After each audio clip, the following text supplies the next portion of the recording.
Um, we are sort of centered in Woodstock, but spread out to surrounding areas somewhat.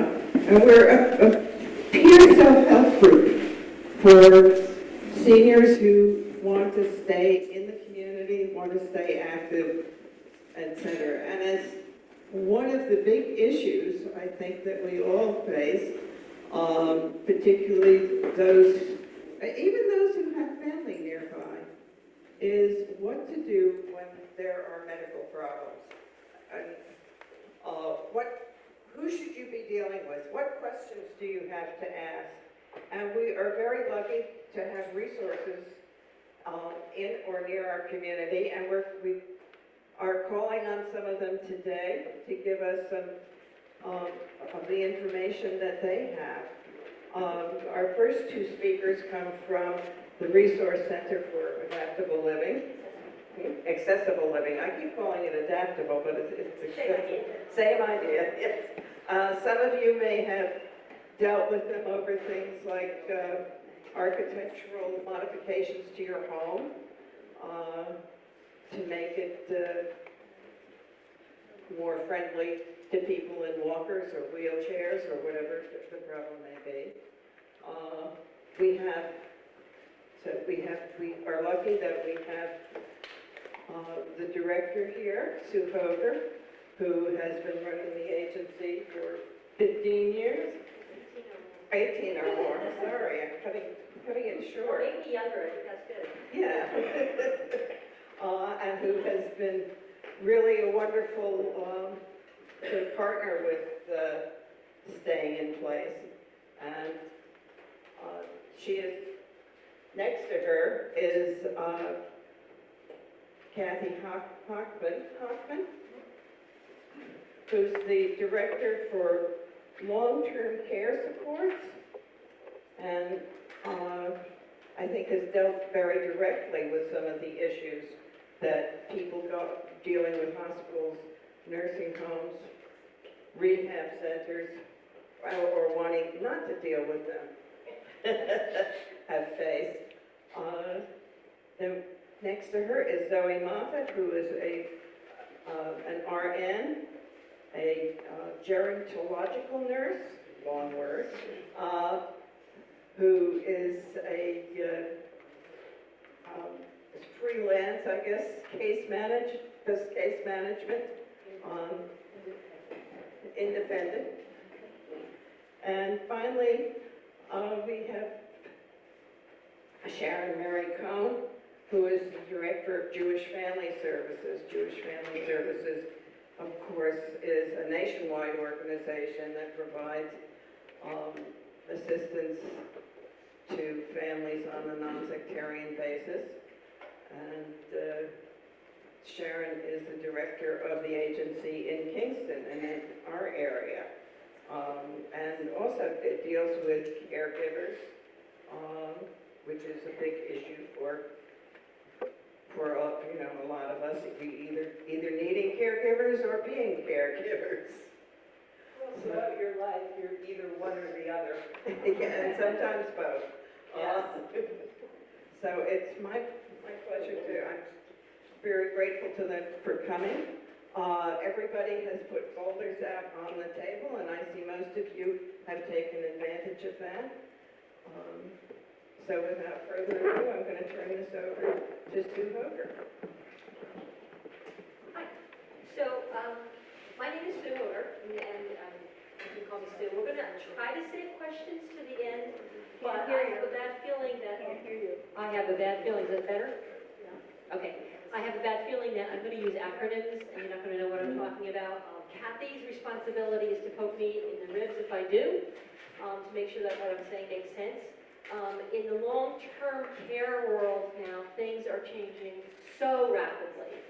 And we're kind of seeing a split in the kinds of care people need. They may need care for an acute situation, or they may need care for a chronic situation that is changing. And some interesting statistics, the average caregiver provides care for 6.7 years from a distance, from a distance of 340 miles away. So you can imagine how difficult that is. I mean, it doesn't take much to imagine a situation where you're talking about someone, taking care of someone in different states. And that's kind of where we start out with case management. When do you need it? Who needs it? It's a term that, case managers have been around for years. For several decades now, we've kind of gotten away from the term care management, except in this field, except in the healthcare system. And part of the reason we've gotten away from that is that people don't want to feel like they're being managed. But often in a health world, the services themselves actually do need to be managed. So there's oftentimes when people say, what do you do in this situation? I'll say, well, it depends. What do you do in this situation? Well, it depends. Because as we go through this, you're going to hear things depend on your financial resources, whether you have Medicaid, whether you have Medicare, whether you have long-term care health insurance. How do those blend together? When does one kick in? When does the other kick in? What should I have? Who should I ask about this kind of stuff? Everybody else tells me I don't. So I come to be here today having a degree in interior design. And the reason that I say that is because sometimes you can come from a very different background and end up in a place that you never thought you would be in. So from going from interior design to investment portfolios to special ed advocate to now running long-term care programs for people in the community is where my background comes from. And I have found that pieces of each of those jobs that I've had has made this mixed bag of qualities and tools and knowledge that I have that help me do this job. So where it can be overwhelming at first, you can often find that some of the background that you have that you think is totally unrelated to being a caregiver can be some of the strongest attributes that you have to be able to do the job well. So I was told today that I was supposed to talk about how to head off situations and plan in order to stay safe at home. So I remember a number of years ago, and I don't remember who made the commencement speech, but somebody made a commencement speech, and it was about sunscreen. That the best advice that they could give to these young people graduating was to use sunscreen. So I'm going to give you some advice today. We're going to start off easy and then kind of move into other topics that I've been asked to talk about. So the first thing that I would recommend you do, if you have throw rugs in your home, you go home and you throw them away. They are We can't hear back here. No, we can't hear you, and if you Just talk to your chin anywhere. Oh, if I stand up, your voice will carry. It will carry. Thank you. You think I have a bigger voice, I'm tall. So can you hear me now? I'm sorry. Yeah, much better. Okay, so here goes the advice. Throw your throw rugs away. They are a tripping threat, and they are a slip hazard. Wear slippers. Slippers that have a back on them to hold your heel in, not a scuff that you scuff in.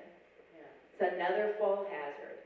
They flip off, and grippy soles. They fall off, they bend under, and you tap into something, and you go over. When you don't have a slipper on and you're in your bare foot, or I don't even want to say socks, because we all know that that's a bad idea, stub your toe and break it. I can't tell you how many people work with that have broken toes and other parts of their feet banging into a piece of furniture. So good slippers, not scuffs.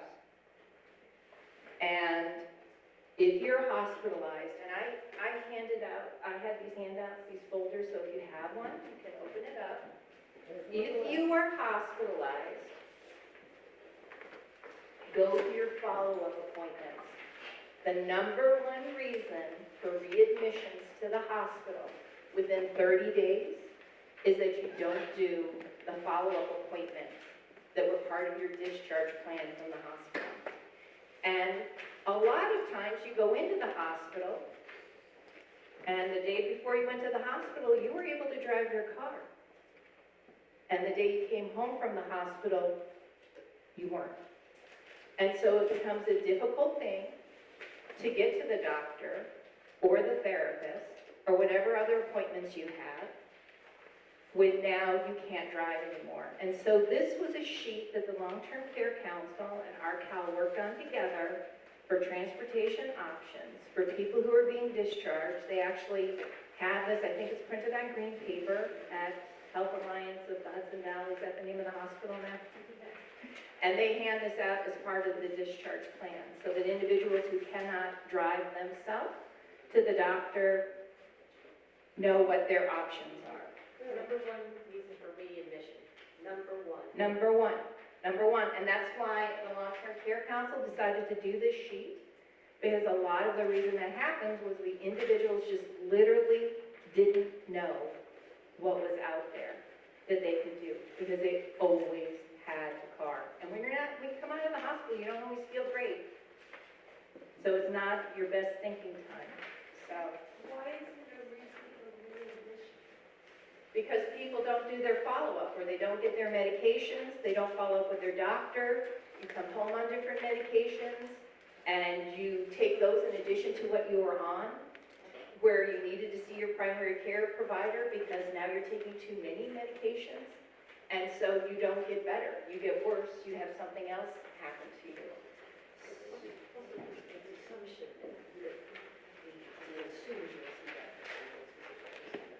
Yeah, and the hospital is part of the discharge plan. They assume that within 10 days you are going to see the doctor that they've recommended that you go see for that follow-up, to have your medications managed and coordinated, and to see if there's anything else that you need to do.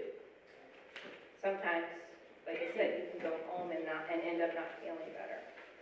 So those are my easy kind of fun tips. My mother loves when I go to St. Louis to visit her and my father. Because I always have now advice for them from all of the information that I get. But there are some important things that you need to do when you feel well and when things are going well.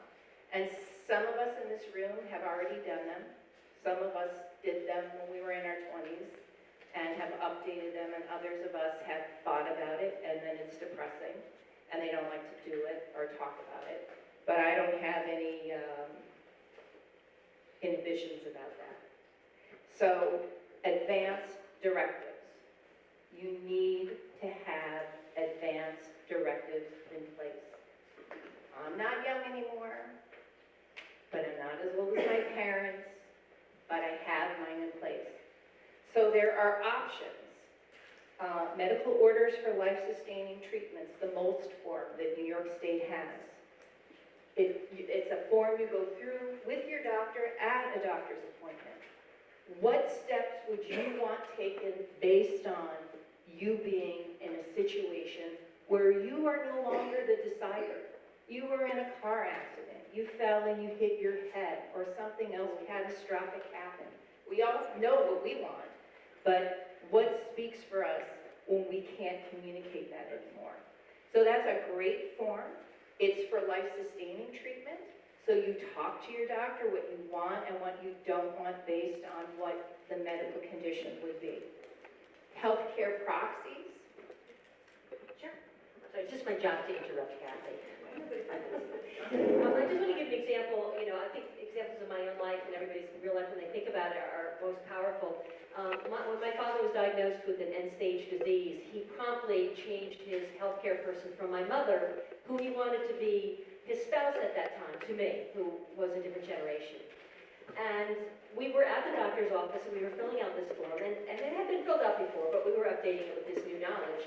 And the doctor says, to my father, if you drop dead right now of a heart attack, would you want me to bring you back? You'd still have this lung disorder. And I said, no. And the doctor said, I'm not talking to you. And my father said, but she would be the one who answers. And the doctor was really impressed that we had had that conversation. We could even tease him about it, that we even called the doctor off guard. I am the one who answers. And that's something you almost have to practice. It's not just putting it down on that paper, but really having that discussion about it.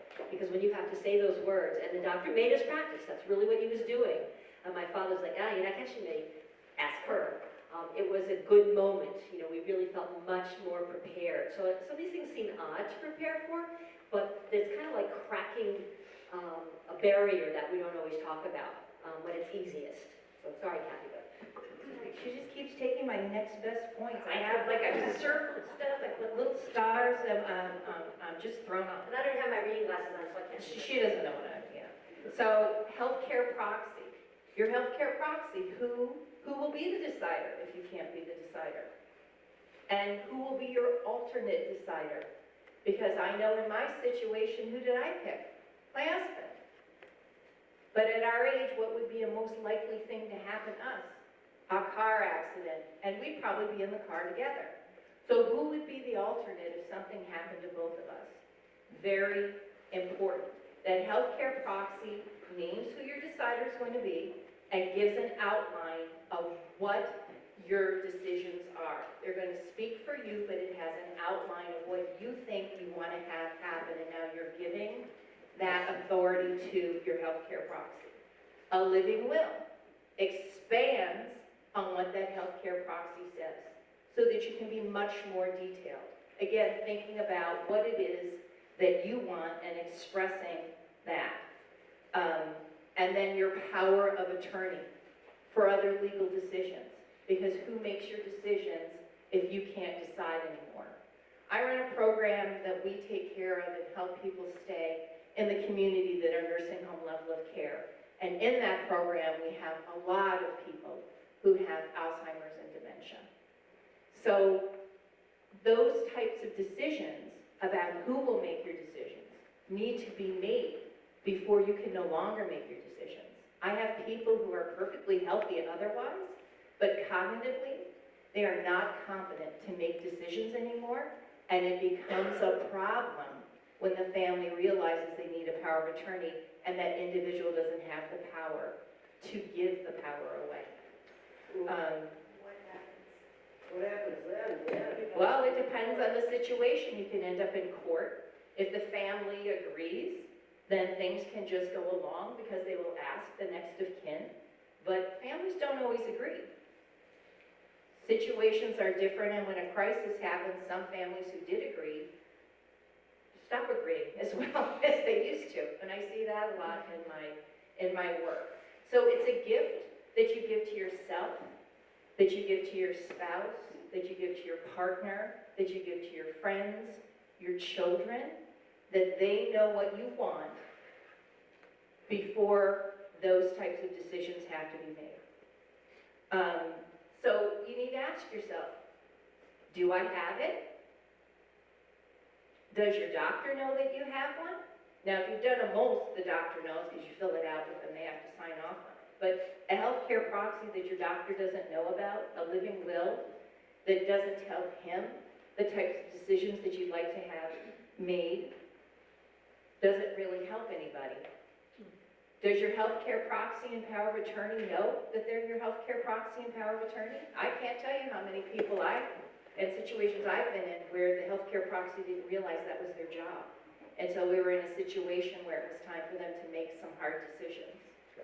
And where do you keep these? You give a copy to the person involved and have one And with you should have one, and your doctor should have one, and I was gonna get to this. A lot of doctors' offices don't have paper anymore. You keep it in your glove compartment too. Yep. Yeah, but I mean, when you're in the hospital, So I was gonna get, To them, they could make a copy and give it back. right, Put it in. right, and I was gonna get to that also, because some people are in the situation where they already have a chronic condition, or they're living with somebody that has a chronic condition or a degenerative condition. So you need to have that paperwork someplace where it's easily accessible. You need to have that paperwork that if you have to call 911, glove compartment, purse, briefcase, or, and I gave out these clips, on the refrigerator, the universal place that everybody goes for important information in the case of emergency. Everybody's looking at everything you have on your refrigerator.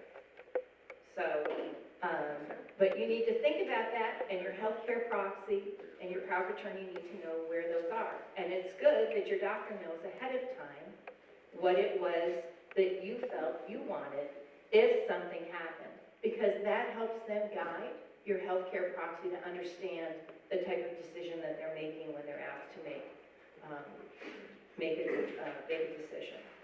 So, if you don't, not just with your healthcare proxy and your power of attorney, but if you don't involve the others who are close to you that you didn't select in the conversation of what you want, it can cause a crisis. I see it a lot in my work. Okay, just a minute. I see it a lot in my work, and it can fundamentally change the dynamics in a family forever. Forever.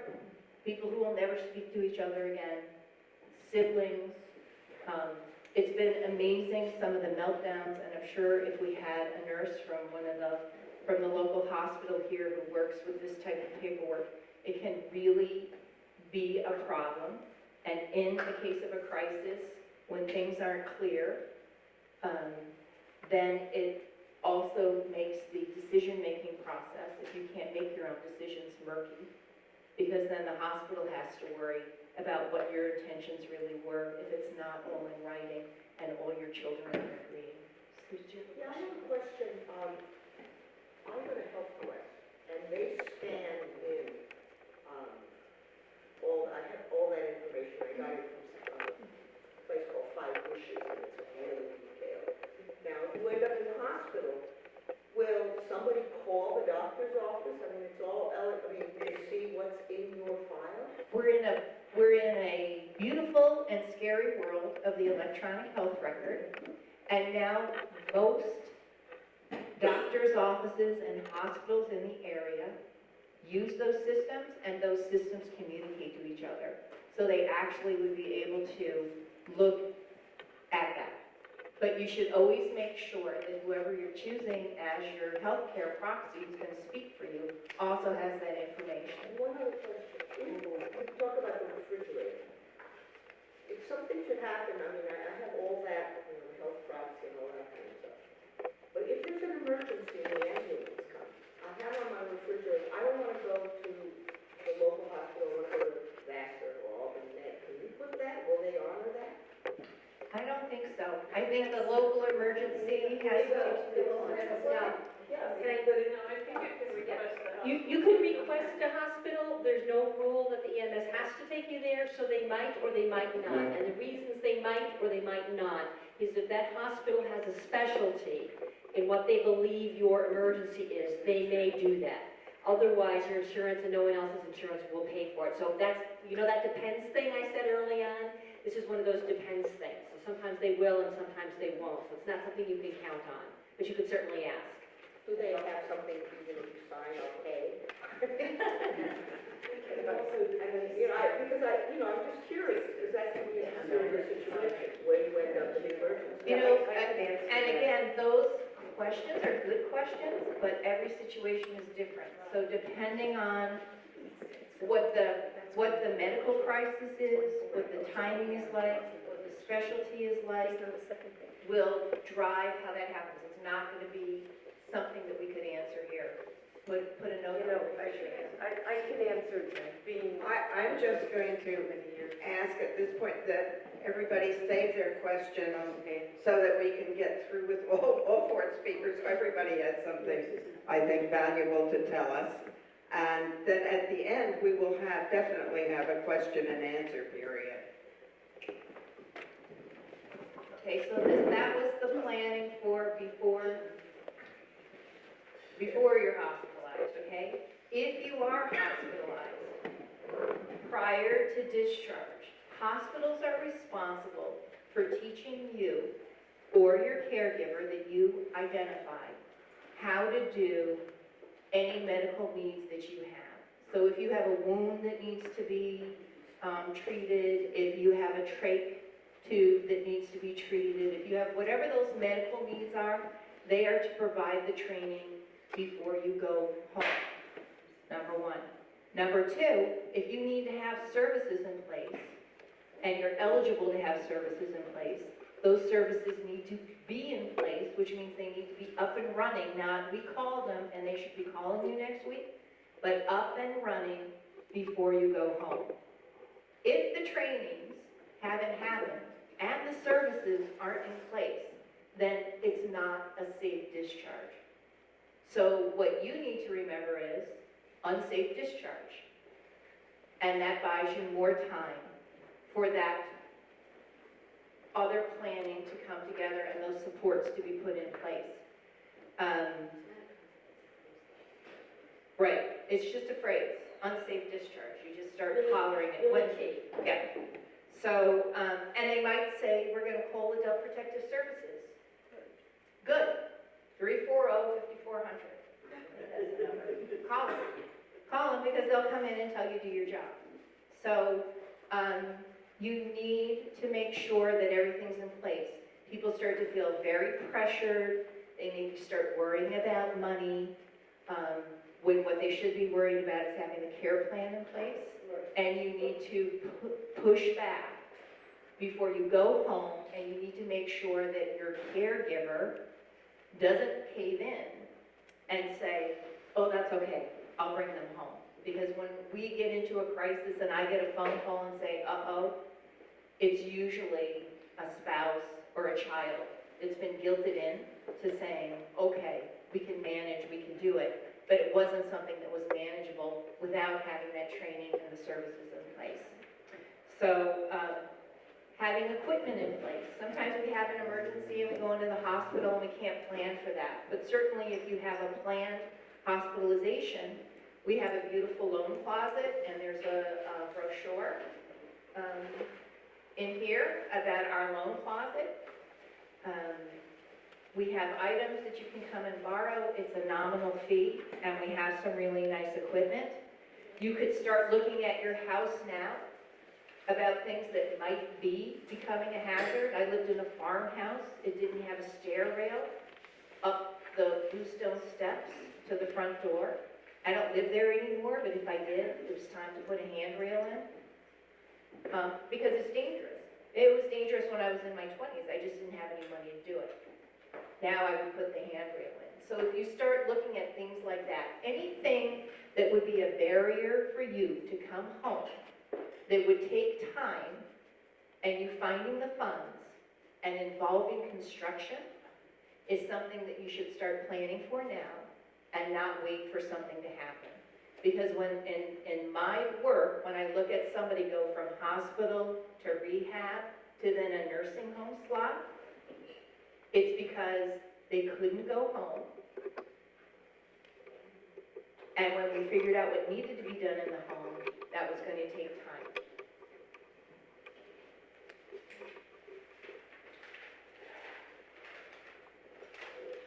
I really don't think that rehab is the enemy. I know rehab scares people. If you are weak, if temporarily you're physically incapable, or you're going to be permanently incapable to some degree physically, it was a change from your hospitalization and now things need to be changed at home.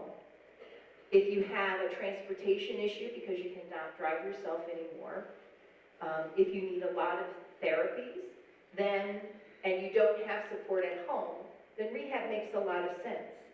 You get your best results the sooner and the more intensive the therapies and the interventions happen. So rehab can really be the positive thing for you to do. And when you come home, then you are stronger and therefore safer.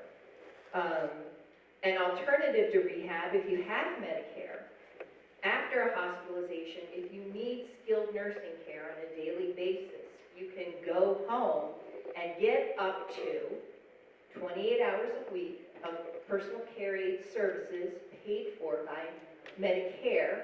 Your doctor has to order it, so there has to be that need. And you can only get that service as long as you need to have that skilled nursing need on a daily basis. So that's, again, an alternative to rehab, but think about the support you have at home, the physical plant of your home, and all the therapies and interventions you need for that short term after the hospitalization before you make that decision. Other things to consider, You know, do you live close to a pharmacy that's open 24 hours a day? If you had to go to the ER, where would you pick up prescriptions? If you were given some on the way home? Do you have a pharmacy nearby you that delivers? Or do you know of a mail service that will do pre-poured medications and send them to your front door? Do you have a lifeline if you live by yourself? Is that something that you should consider? You know, I've known people who were perfectly fine and went into the bathroom and had a stroke and laid by the toilet for a day and a half before somebody realized that they hadn't seen them around and found them. So, you know, if you live by yourself, if you live in a rural area, you know, and you live kind of in a place where people wouldn't notice that you're coming and going, you need to think about things to keep yourself safe, again, before that issue comes up. So the third thing I want to talk about is the financial aspect and the impact on your finances of long-term care. Because if you have Medicaid, I can keep you in the community. I can keep you in the community if you are on a ventilator, feeding tube, 24-hour care, with an alternating pressure mattress, and booties, and you name it. If you have Medicaid, I can keep you home. But if you have Medicare, Medicare covers you to go to the doctor, get your prescriptions, and for a short-term hospitalization. But if you need long-term care, you finance it yourself, or else you end up on Medicaid. And that's kind of the mysterious piece of the puzzle that seniors don't really hear about from all these providers of their Medicare services, that Medicare is not a long-term care plan. And so you do need to think about this from a financial aspect, because I don't know, does anybody know how much 24-hour care, 365 days a year costs in your home? With my parents' plan, it's $300 for a 24-hour period. Yeah, because on the plan that we have, it's $183,000 plus change a year. So how many of you could fund $183,000 a year on an ongoing basis for long-term care in your home? It's an eye-opening thing, but New York State is one of the states that has some very sophisticated planning tools that you can use to protect your assets, and then, if necessary, to protect your income. So you can stay in your home, and you can get the Medicaid that you need, and it's a part of a planning process. So I would recommend that all of you talk to the advisors that you have, that you work with for your finances, to talk about the implications and the impact should you or, you know, your spouse need to have that type of long-term care. So the other brochures that I put in here that I just wanted to touch on, the CD Pass options, I put this in here, but of course, I was on vacation last week, so I didn't know about the Nursing Care Act. So this we used to use. This was, you hire your own aides, again, Medicaid funded, because I come from the land of long-term care, so people I meet are all on Medicaid. Medicaid funded, you hire your own aides, you train your own aides, and those aides are allowed to do for you whatever you need to have done. So somebody who has complex medical needs, regular personal care aides aren't allowed to attend to those needs. This program helps with that. The Open Doors program I put in here, if you do know somebody who's in a nursing home and they don't want to be in the nursing home, they want to come home, we have a transition specialist who works with getting people out when they identify themselves that they want to come out of an institution and back in the community. It's a great program. It can offer a housing subsidy, they can buy household goods, and then help refer people to services if they need to have care management. And then the Nursing Home Transition and Diversion Program was the program that I spoke to before. People who have nursing home level of care, you only have to be 18 years old to qualify for this program. The youngest person that we worked with, that we brought onto the program, was 19. It was a spinal cord injury. So I have a lot of people who also are very senior and they have Alzheimer's and they're on the program too. But this gives case management and other services that aren't available through the straight Medicaid or Medicare so that you can remain safely in the community.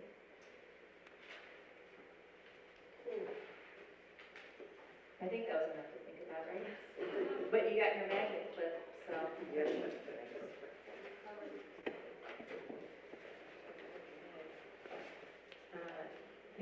Is this coming through? No. Okay. You can stand How up, about please. this? Could you stand Actually, up? it's better for me to sit down, but is this better that you can hear me now? Can- Okay, Try to keep your chin up. try to keep my chin up, okay, and now I think this is coming through, is that right? Good, good. Well, that was a fantastic introduction. And I think it's really important to realize there are lots of different kinds of case management. And case management comes for different periods of time. The hospital can give you case management as you're discharged for a certain amount of time, and that follows what they need to know you need from the hospital, but there's usually an endpoint. There are different programs for case management that are offered through Office for the Aging, through ARCAL, through some other agencies. But sometimes that's income dependent or it's very condition focused. So I have come to you to talk about what private care management is. And private care management is when you feel that you or your family members feel that someone is needed to be with you. Usually it's in a time of transition that it begins. You all of a sudden realize things are more difficult than they had been before and you need some extra help. And it's wonderful if family or significant others are there, but if people are at a distance or not able, then a private care manager can come in and be available. So,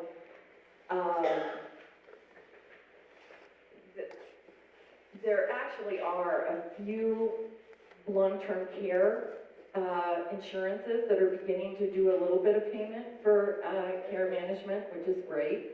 There's an employee assistance program that is helping the adult children to at least have the assessment and planning of a care manager. So there are a few ways that you can have some assistance in payment. But in general, it's a decision about using your own resources. Realistically, I know, and everyone doesn't want to waste money. So we try to work with you to save money and be as efficient as possible on anything that we do. So what a case manager does is comes in to see what it is that you need. It's all very personalized. That's one of the advantages of a private care manager is there is not a set program, although I love that you started out by saying everything depends, because everything does depend on what a person wants, what a person needs, and who else is around them that can be a support. And so that's the first thing that a care manager does is listens and talks to the individual, the senior, and when they invite family or friends in, it can be a discussion with several members of the family or people who are interested in and want to help. So it is different for each person's situation. So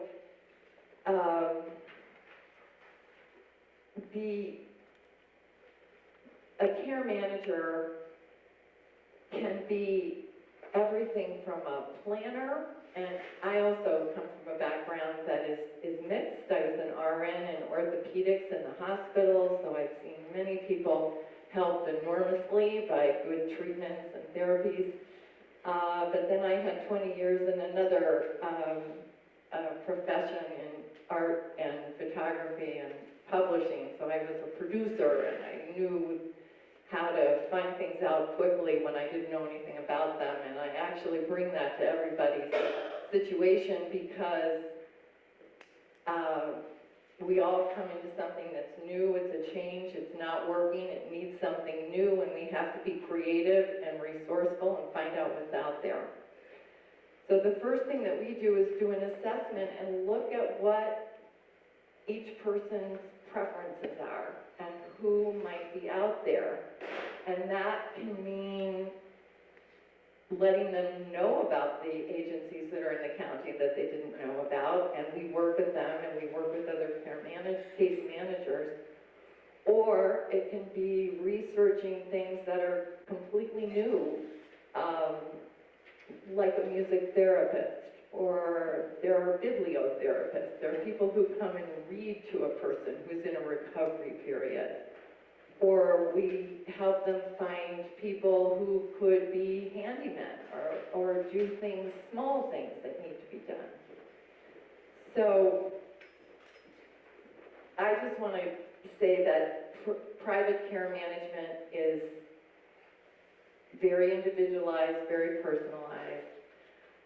And I've been asked many times to just make the rates known, and I think it's easier just to say that now. It's much more, I've worked more in New York City. I've only lived up here for a year, so I also am very, at full disclosure, that I'm still finding out things and building my resources up here. There aren't many care managers up here. I'm certified as a case manager. I am an RN. There's a National Professional Care Managers Association that we have gone through a lot of training and have credentials.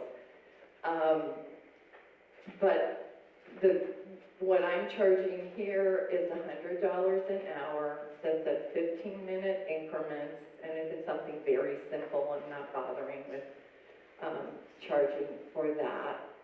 But it is like other expenses. It needs to be figured out as to when it's worth it and how it can be budgeted in to what the long-term picture of care would be. So I just wanted to follow up briefly to say that this talking about advanced directives is so key to how easily a transition happens, or what a hospitalization or ongoing care is like. But a care manager is another person who will know you, know your family, and can talk about these decisions. And they change over time. It's always a good idea to revisit with yourself and with your significant others what your wishes are. A healthcare proxy signs off to say, I understand the wishes of this person. So it's really important that you have those conversations and accept that end of life is a part of life, and it's really honoring all that you loved about life to talk about what it is you want in the last part of your life. So a care manager can be one of the people you discuss these things with, and sometimes it's easier to talk to someone besides your family at first. So that's another thing that we do. So I can talk with you afterwards, if you like, about what the whole process would be and the whole spectrum of ways that we might work short-term or long-term, and it's all very flexible depending on what your needs are and other factors. So, thank you. I'm glad to talk to you after. I'm not particularly good at using the mic. I do a lot of speaking primarily because my other job is as an educator, professor in social work. However, the good you is that I'm usually pretty short-winded, so I won't take up a great deal of your time. Jewish Family Services provides primarily supports to maintain people in their homes, in their community. That is our focus. We believe that the best place for anyone to age is aging in place. And it is something that is very doable, but there are a couple of caveats that go along with the ability to do that. And one is that you either need to have the family or the supports. Can you hear me, or are you having difficulty? Yeah, if you'll just speak to the back rather I'll than up speak front. I'll because speak to that's what that. happens. We do this. Or if you do better without the mic, something like that. I do much better without the mic. Yeah, The perfect, problem. mic throws me. Yeah. I always have a problem with mics. Yeah. The caveats about being able to age in place are, one, you need a plan. Two, you need supports. If you do not have supports in the community or family, then you need the affordability to have those supports. Whether you go on Medicaid, you have long-term care insurance, or you figure out some other way of financing them, you can stay in your own home. Doesn't necessarily mean that you need nursing care or professional care, because the reality is that anything that a nurse can do, that teaching nurse can train either a family member or a caregiver to do in the community for you.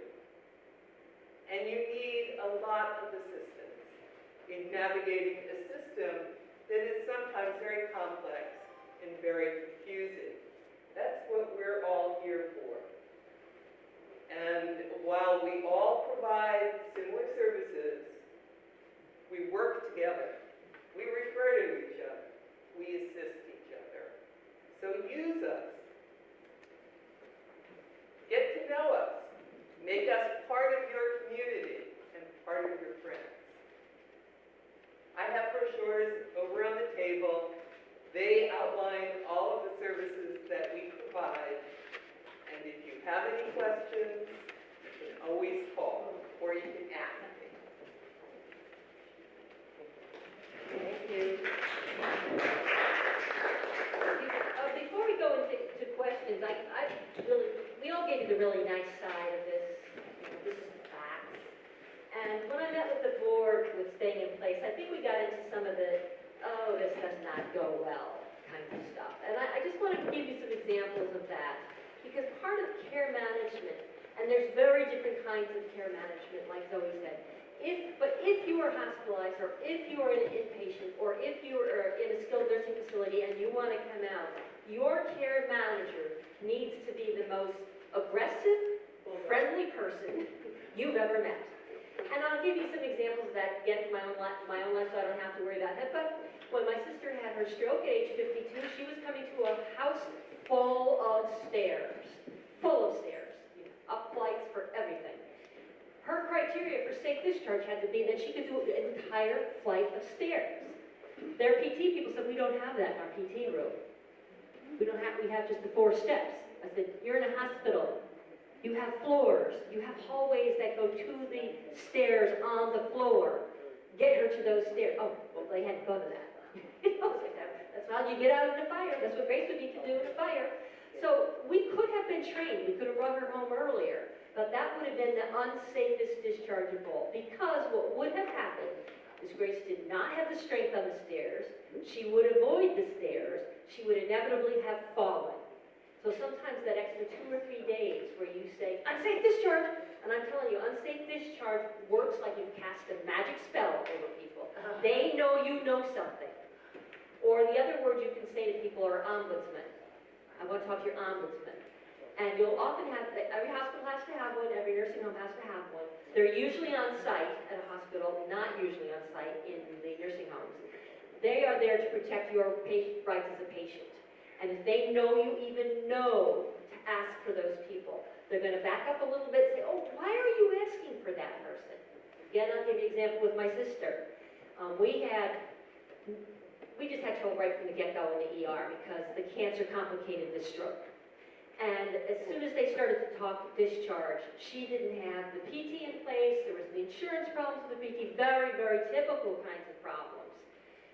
I just said, unsafe discharge. Because they said, like Kathy said, well, we gave you the phone numbers to 3 places. That is not the same as the therapist will be there tomorrow at 10 o'clock. So there's no gap in services. So that's where a very aggressive level of case management needs to come in. Now, if you're coming through an agency, sometimes the agency has a reputation, sometimes the individual worker has a reputation. Sometimes the hospitals, I have to say in all fairness, are overwhelmed on their end in terms of discharge planning, and they are kind of like, oh, you have to get people out, we have to, it's Friday, we have to get people out. I'm sure you've all seen that. People get discharged on Friday afternoons disproportionately. So you really want to kind of, if you're not the person, because you're doing the caregiving, that can say, wait a minute, something doesn't feel right to me, or I don't understand this. You're going too fast. Get somebody else. In my sister's case, the discharge planner consistently came and spoke to her. She had aphasia. Who was in here to talk to you? I don't know. A woman in a red shirt. What'd she talk to you about? I don't know. Did you sign anything? Yes. So you really want to guard against those kinds of things. And what I often suggest to people is divvy up the work. I did the medical piece, my other sister did the insurance piece, so it wasn't overwhelming for any one particular person. It kept us on the same page because we had to communicate about things. So we sort of functioned as an ad hoc case manager group, but the hospital kind of knew if they got one, they got one of the, it doesn't matter which sister they were talking to. So you often want to move that to somebody that might be outside your spouse if you don't have a case manager, or get a case manager right away and use them temporarily, whether it's through Jewish Family Services, through RCAL, through a private agency. You might only have a short-term need because some of those transitions from a hospital out are key. We really don't want to see people have a difficulty and end up back in any kind of care because it's always worse the second time. So we really want to encourage people to be very aggressive about what your rights are. Don't sign your rights away. Have long discussions about medications, particularly narcotics. Fentanyl patches, for example, that they use with wild abandon, and I'm not saying that's a bad thing, but in the last year they've decided the 75 milligram patch is now at the level that could overdose you the first time you use it. And then they're not prescribing that, they're only going up to 50. So there's constant things that you say, I don't know all those questions to ask.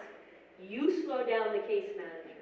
You make sure that they've explained in layman's terms everything you could possibly want to know. Say, I'll think about that. I'll get back to you tomorrow. I'm not signing that paper right this minute. You go home, and in your car, you're going to have 3 more questions on the way home. Or you're going to be talking to your sibling or someone else, and they're going to say, did you ask them about this? Did you ask them about that? Can they dress themselves? Well, the hospital may say, yes, they can dress themselves, but that's only if you're wearing sweatpants and a sweatshirt, because you can't do buttons or zippers. So you really want to get into the nitty-gritty of what a discharge plan looks like. And you might say it's fine to wear sweatpants for the next 6 months. That's not the issue. We're all in agreement about that. Putting on your own glasses, being able to shower yourself. Well, when my sister was hospitalized, found the best thing ever, a folding commode and a folding shower chair. Try putting those things in your car. They're really cumbersome. So they were delivered to her hospital room before discharge. There was no doubt we were going to have them. So those kinds of, wait a minute, you said, but it's not here. And that's very hard to do because we all want our people home. We want everybody, home is best, we know that. But to rush a placement is not always a good idea. It's not a safe idea. The other thing I just want to say about case management, and this goes back to my father, and sort of the advanced directives and those kinds of things, is we had a discussion about what would we use the hospital for. He had a lung disorder that could not be treated nor cured, so what would we use the hospital for? And we decided that we would use the ER to diagnose something that could not be diagnosed. For example, if he had pneumonia, there was no way to diagnose it because the lungs were already shot. But he could just get antibiotics. And his pulmonologist said to us, do you have a plan? And we said, yes, ER, hospice, no hospitalizations. And he said, I would be honored to help you with that plan. And I think that doctors are relieved that families are having these conversations and that they're relieved when an outside person has been brought in and it's not a taboo subject. And it all starts with case management. We don't want it to start with case management at the, when everyone's a crisis. We want it to start with case management when you thought about these kinds of things now. When it's like, well, my daughter Sarah always argues with my daughter Beth, so I gotta sit them down together and kind of get on the same page. And, to give you another example of just how badly this can go, New York State has a form for your remains. For your remains. Because families will have instances where someone will say, well, I'd like to be cremated. And 2 years later, they mention to another family member, well, maybe I'd like to be buried next to my wife. And then 6 months later, they said, well, I really want to be cremated. Now, what do you do? New York State has recognized that this is such a problem. They have created a form for it. They have a form for everything. I'm not saying the form is the way to go. I'm saying the conversation is the way to go. But it's interesting how quickly, like Kathy said, something can go very, very differently. And it's not out of malevolence. It's out of not communicating enough about a subject that's tough to talk about. So we're all going to, there's a term, when I started working at RCAL, we work with people with disabilities and frail seniors. And some people don't like the term frail seniors.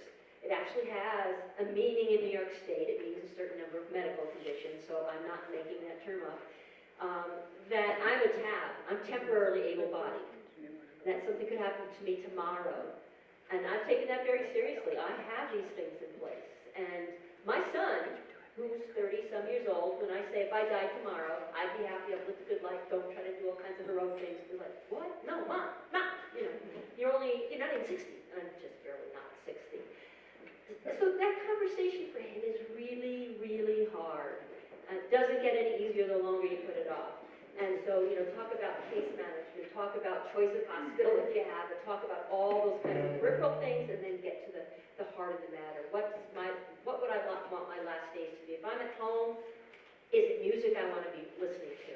Is it watching movies of my grandkids? Is it whatever it can be? All those kinds of things are really part of the case management and getting to know somebody. I love when you said the people to read to you.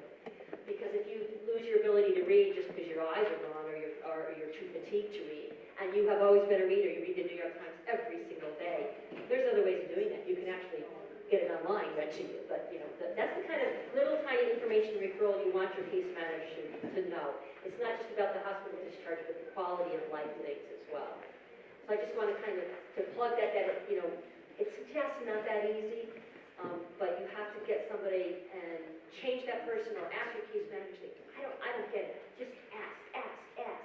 Until you really feel comfortable with what's going on. Because if your gut is saying, I don't know. They said it would be easy enough. I just have to clean that tray 5 times a day, and they showed me once.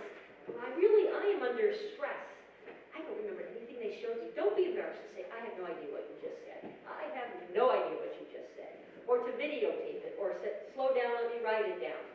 That's what your case manager can do. That's what whoever's helping you in those situations can be tasked with, trying to do. So just really think of this as I want to take care of myself if I'm not in a place where I can do my own talking and make my own decisions for whatever reason, or I just simply don't have the energy to. Who's going to do that, and how well informed are they? And so we call it case management, but it's really all kinds of things because it's all layered.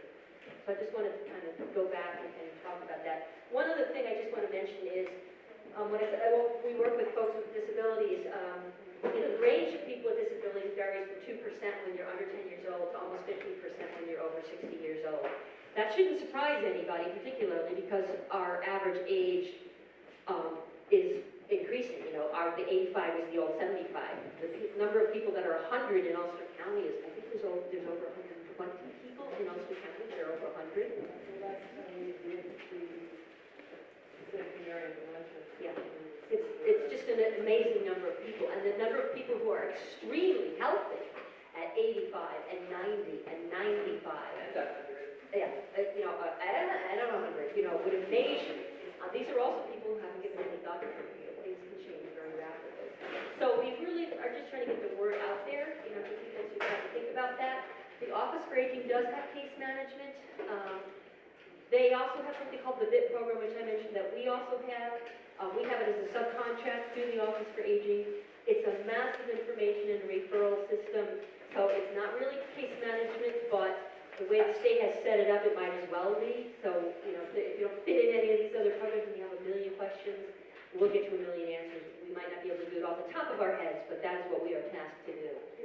And a lot of those come as housing and financial and other things, quite honestly. Sue, could you mention one thing, because it has a lot of financial implications for anyone who should happen to end up in the hospital. There's something called observation status. Please make sure you check that you've been admitted, because if you are on observation status and you need to go to rehab, you don't meet the criteria under Medicare, and it will be out of pocket. Yeah, I can't emphasize that enough. And this conversation will go something like this. Kathy's laying on a gurney with a heart problem, and the ER will say, well, she's here for observation. Yes, but has she been admitted? Well, she's here for observation. Yes, but has she been admitted? Well, she's here for observation. Well, yes, of course you're observing her because she's here for a heart problem. That's what you're medically doing. But in terms of billing, has she been admitted? And you will have to ask 4 or 5 or 6 times. They're supposed to tell you within 24 hours. They're supposed to tell you, but they will keep you there for a long period, and it's medically not necessarily a bad thing, but it's in terms of, you don't want to get a $7,000 bill when you get home, and that is really a critical point Cher's making, and they do that more and more in the ERs. They leave you there for observation, not necessarily a bad thing, but you can be admitted to the hospital and stay in the ER for observation. So you really want, am I medically admitted, regardless of what room am I in? Am I medically admitted to the hospital? And that gets people. A couple of things, points to clarify, being a nurse for many, many years. Hospitals are allowed to keep someone on a 23-hour observation. After 23 hours, you must be admitted. But they cannot admit you unless you meet certain criteria to be admitted before that. So if you're there for 17 hours, there's no way that they're going to admit you so that you can go to rehab. What they're doing is they're not admitting people. Right, but they're not going to keep you observation for 3 and they're days. shipping them out to rehab, and that is inappropriate. And they are keeping them over 24 hours. Why, because they make more money that way? Well, no, it's a matter of, for example, I'm hospitalized. I'm discharged. But for whatever reason, I'm back within a 72-hour period.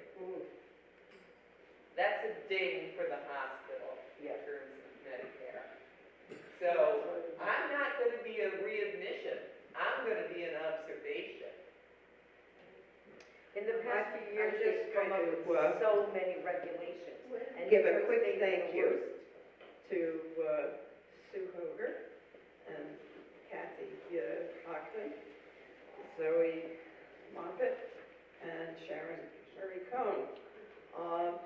And then we'll have, I think, about 20 minutes for questions before they want to start limiting us. We also have some cider and cookies if anybody wants to take advantage.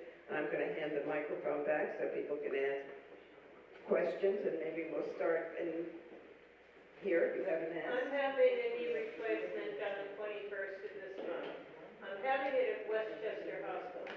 I know that I'll be admitted to the hospital for a couple of days. Today, someone called from the office, and I said to them, I'd like to stay a bit longer. I want to be closer to the doctor, and I don't want to go home in a walker. I want to be able to walk. We have a house with a number of steps, and even though they train you, she seemed to feel that, and she used the word unsafe discharge. Now, I don't want that to be a blanket unsafe discharge.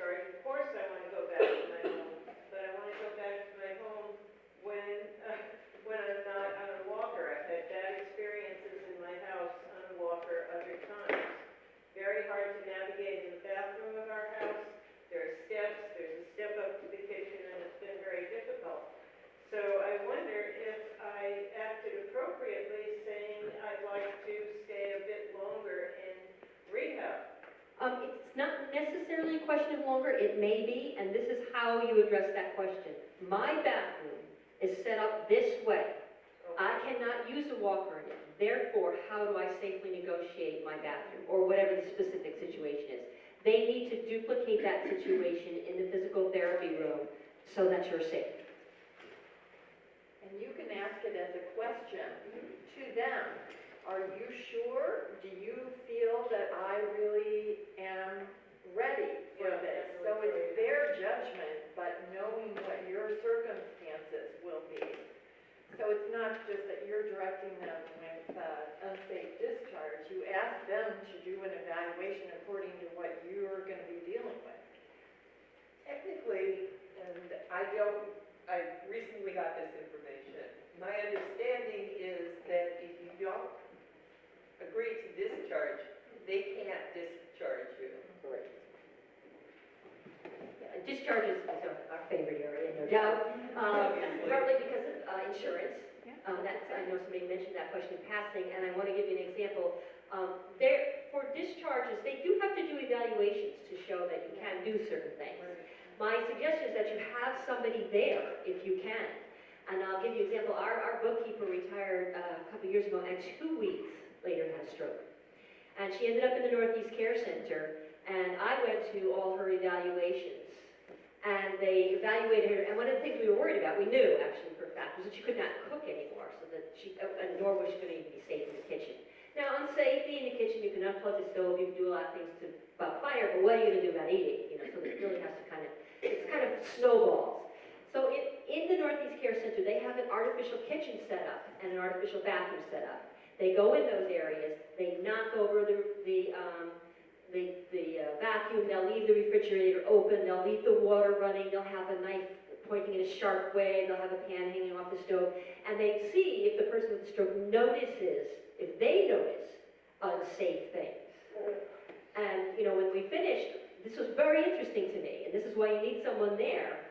She went close to the refrigerator, like, that's good, opened the microwave that was behind it, took out a metal pan, said, I'm not sure if this is metal or not, but it shouldn't go in the microwave if it's metal.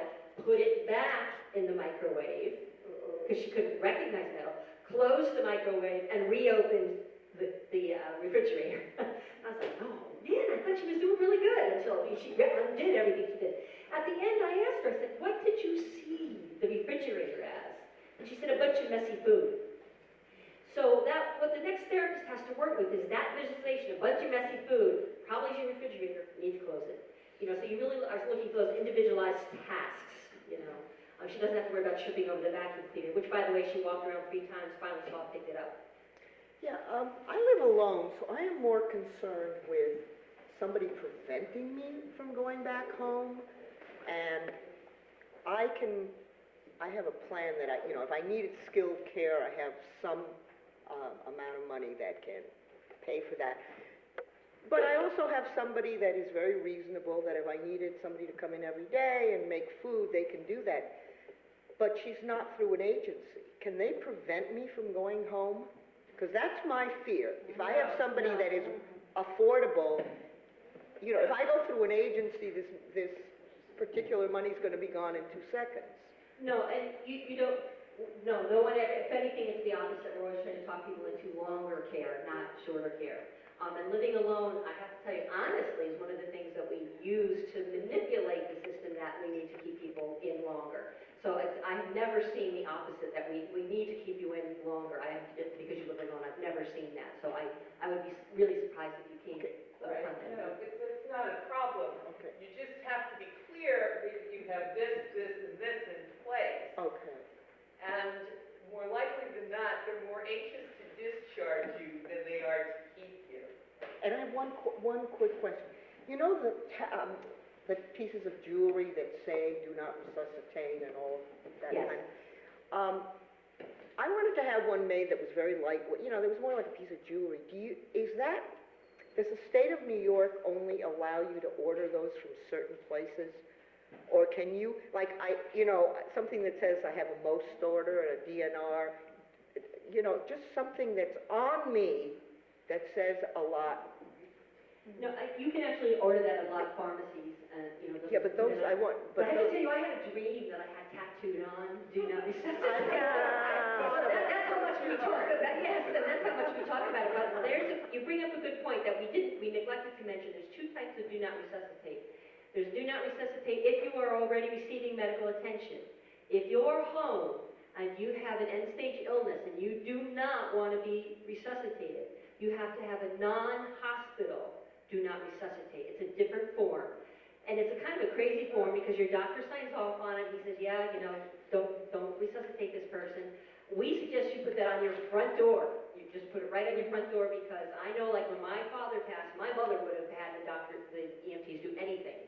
You know, she would have been sorry 20 minutes later, but at that moment, she would not have been able to be the one that said, you know, do not resuscitate. So it's a different order. On the bottom of that form, it says this has to be renewed every 6 months, but if it's not renewed, it's still good. So I love New York State in their forms, so renew it, but don't renew it. But what about the jewelry? Do they, You can get the jewelry from the pharmacy, have them engrave anything you want on it, whether you're diabetic, do not resuscitate, you know. But those kind of things. I think what you're asking is that you want a piece of jewelry that looks like jewelry. no, something that I make that has, because none of the things from those places have what I want on it. And there are places you can, you know, you order and they can put something on it. But I'm wondering, is that regulated? They wouldn't think. No, It's that's not regulated, but it needs to be something that somebody, that a medical professional would recognize. it. Like with the That they symbol, the would red. Yeah. Yeah. Like three chips like that. Yeah. Two points. My physician's office has never raised NOLST with me, not for a moment.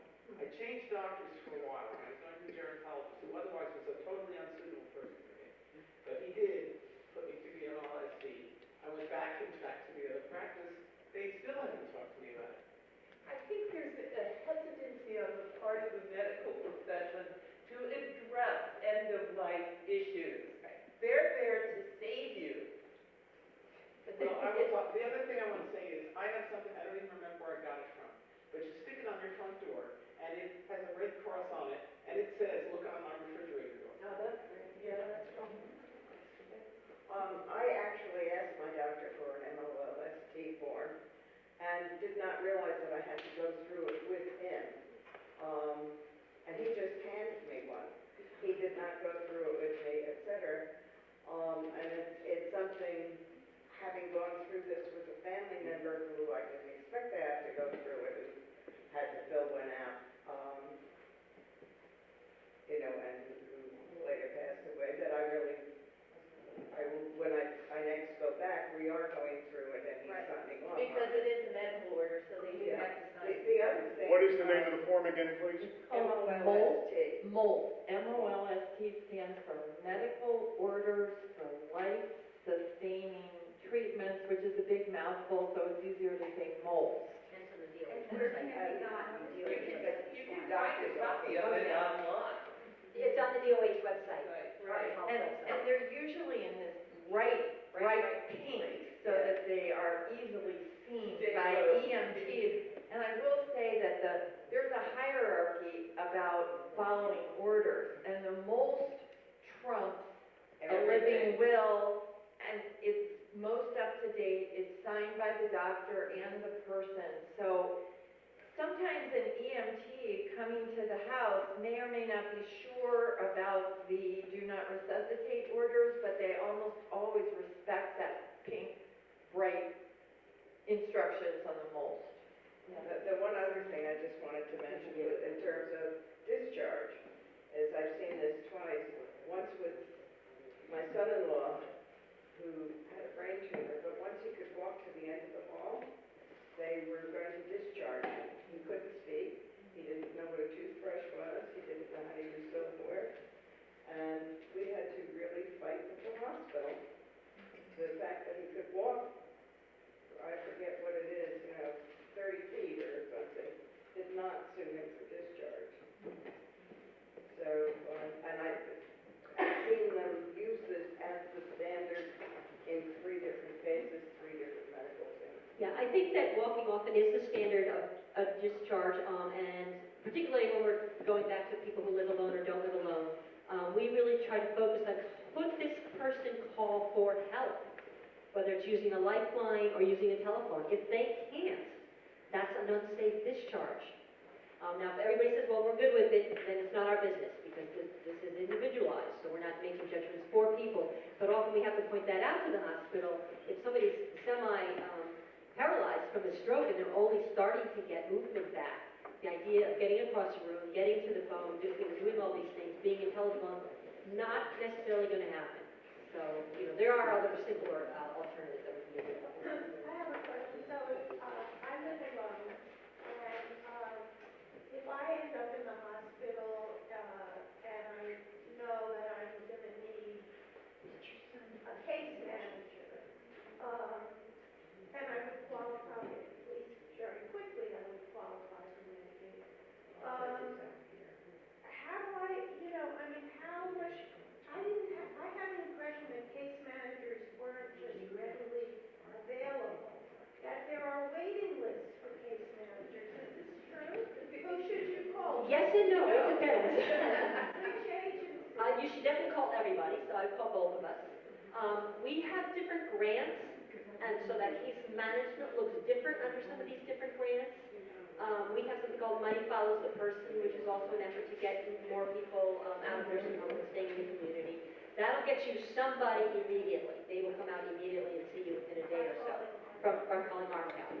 That might not be a long-term plan. That might turn into either a health home referral, it might turn into an NHDP referral, it might turn into an Office for Aging referral. Then we start looking at who's got what that you need first.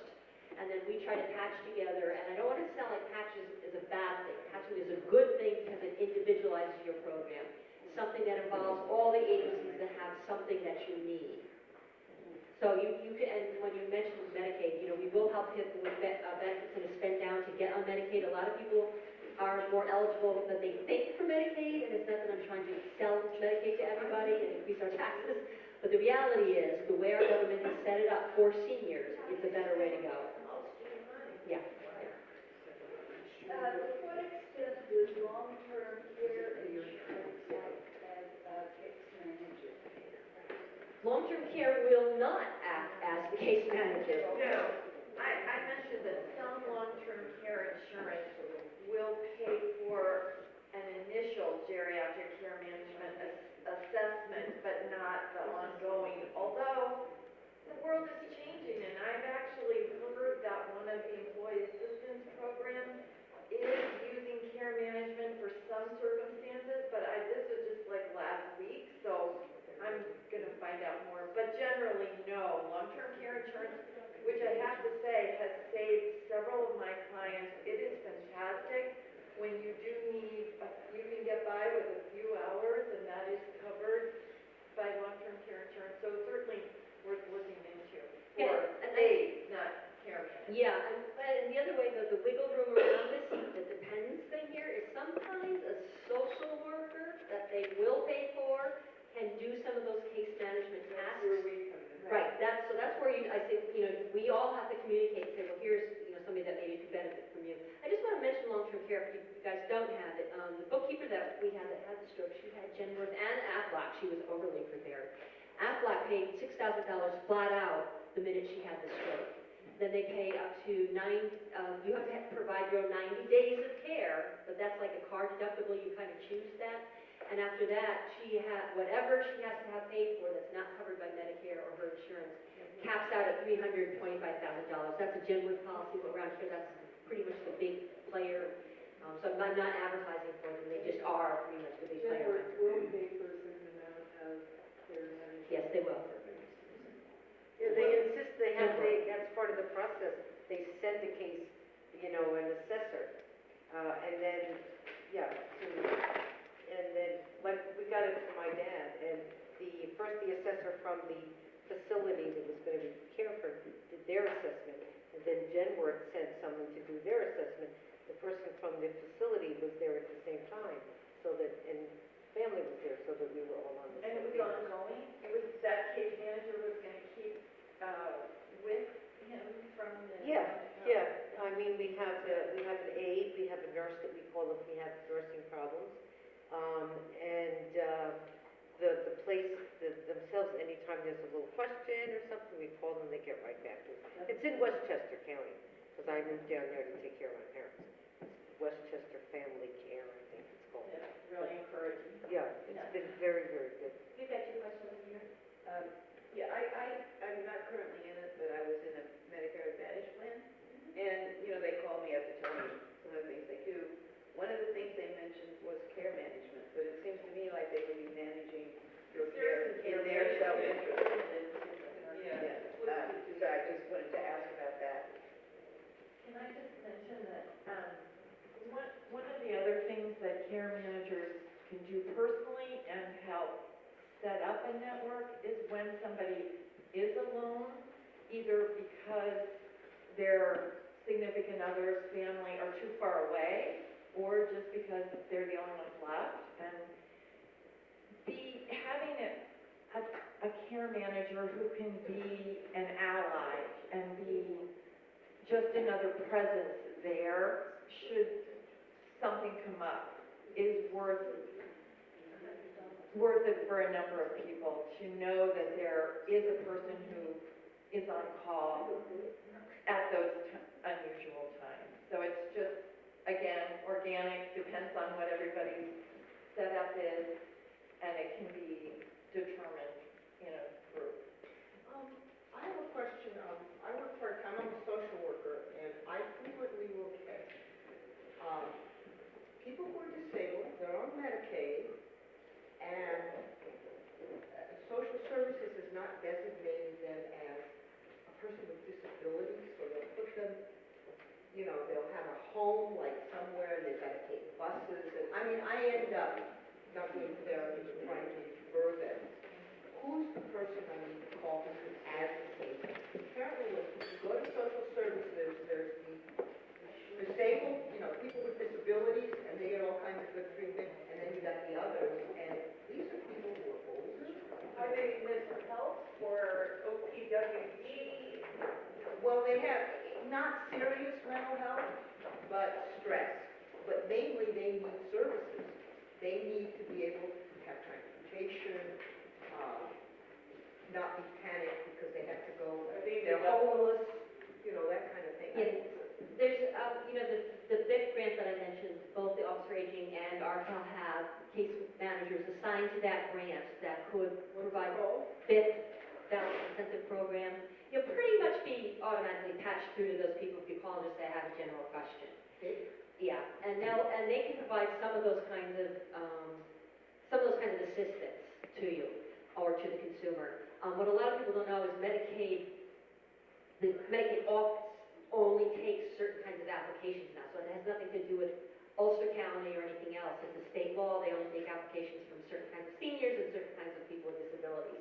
So if you just went in there and you're sort of in between applying for Medicaid, you can't do it anymore. You can't go in there and apply for Medicaid, it has to be done online.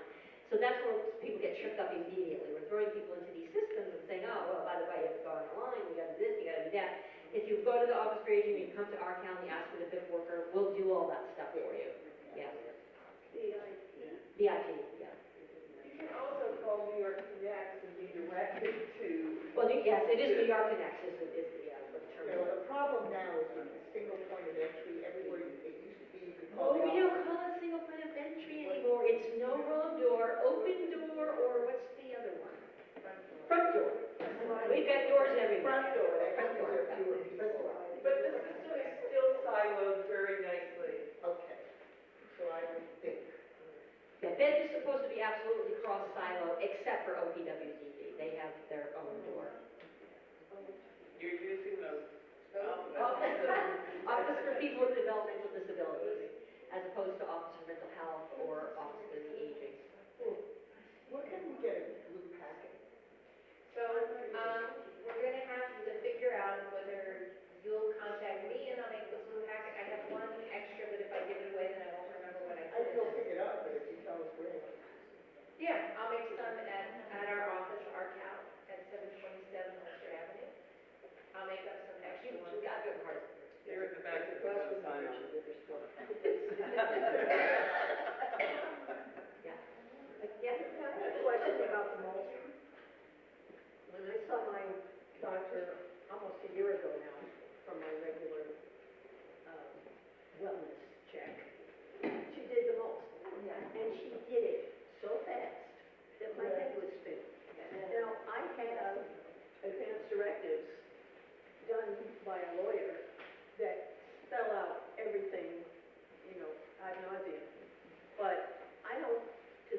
get a copy of. Yeah, oh, you definitely have it. Well, they've got my advanced directives already. Just in the last year or so, Medicare is now paying for doctors to have this end-of-life conversation. So they are beginning to have it. As we know, some people are more comfortable, more familiar, better at it than others. So we hope that they will get more thorough about how to do it. But yes, if you have your own advanced directives, you should bring it to the doctor's office with you. Oh, he has it, okay. The other is, if you're not sure and you want to talk about it with your friends and family, you don't have to sign it right then. And they don't, it's okay to come back to do the final signing at another time. Well, would you believe the most was taken in less than 5 minutes? Well, yeah, that's what I mean. That was not the right way to do it, and so. I have an appointment coming up, so I'm prepared Yeah. this time. Yes, but for people that haven't had it yet, that's some of the ways that you can get prepared, is kind of think through it. You can go online and see all the questions that are there, and it's much more detailed than a healthcare proxy or living well, so you can see what the questions are, and it's kind of like different levels of, would you be willing to have a feeding tube at all? Would you be willing to have a feeding tube for a short time? And so it's awful to think through these things, but, you need to think of what you're willing to do and what your possibilities are. So, What website is that on? Department of Health. Department of Health? yeah, I think if you just Google MOLST, M-O-L-S-T, you'll probably get it up pretty quickly. Oh, yeah. I should have brought, yeah. We have some at our office, so for those of you that are stopping. Well, they're, yeah, so. But seriously, where do you put it? I mean, I've got this orange folder that's all my medical stuff. I don't think we were kidding when we said put it everywhere. If your best friend have one, whoever's gonna meet you at the hospital, have them in the glove compartment, literally, make copies. Copy. Oh, well, then you come to our and you make as many copies as you need and you put it everywhere. I'm not gonna copy it. It does. We'll help you, I guarantee you. It does. All of the information right by the door. Well, I have that right across thing, and I got it on my refrigerator, but I don't have most on the refrigerator.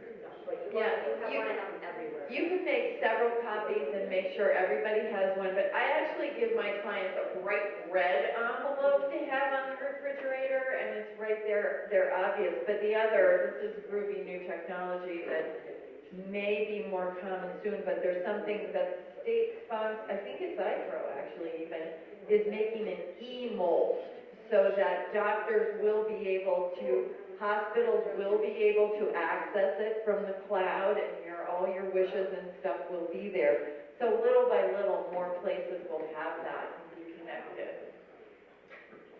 Does everybody know about ICE on your phone? Yeah. Yes. Oh, yeah. You have the person who wants called in an emergency on your phone under ICE, I-C-E, which means in case of emergency. It's on your cell. On your cell phone. I mean, just in your directory, you mean? It's not in mine unless I put it in.